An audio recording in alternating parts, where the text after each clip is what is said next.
I think today's labor market's is an or meh labor market. Well, that's one way to put it.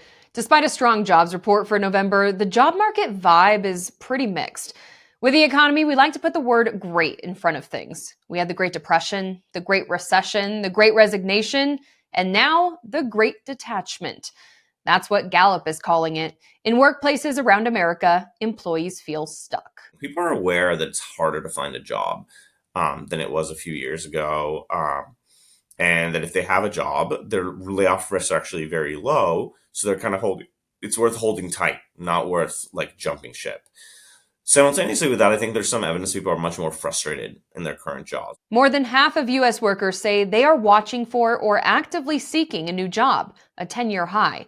Meanwhile, the share of people who report being extremely satisfied with their work is 18%, a 10-year low. And I think until things hiring starts picking up a little bit, which may happen next year, or at least stops falling, I think people are going to feel a little like I want to get out, I want to find something else, but I can't.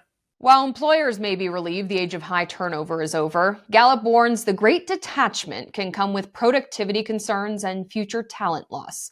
They say employees are more likely to resist or be indifferent to organizational changes. An interesting thing happened when the Great Resignation kicked off. The connection employees felt to their workplace's mission or purpose plunged, and there's no sign of recovery. Less than half of employees say they even know what's expected of them at work, but still, they're hanging on. There's probably some chunk of people that are like, you know what, my pay's gone up.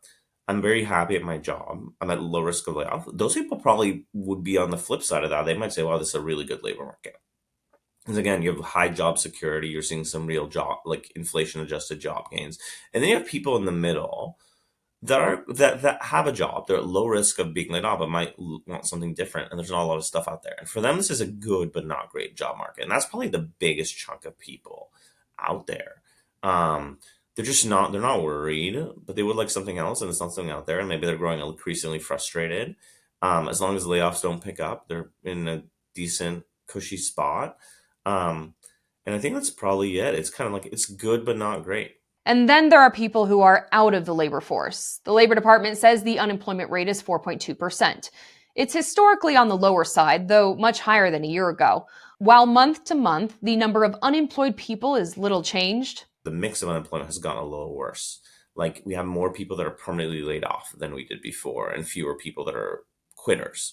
Guy Berger says for those who can't find a job, the market is more reminiscent of the early 2010s, when the Great Recession still had a grasp on the economy. And I think in some senses it may be more isolating because these people that are unfortunate enough to sort of have been laid off and are having trouble getting hired, they keep hearing like, oh, this is a good labor market, that unemployment rate's low, etc.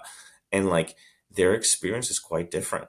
For a deeper look at the latest jobs numbers, search November Jobs at san.com or the Straight Arrow News app.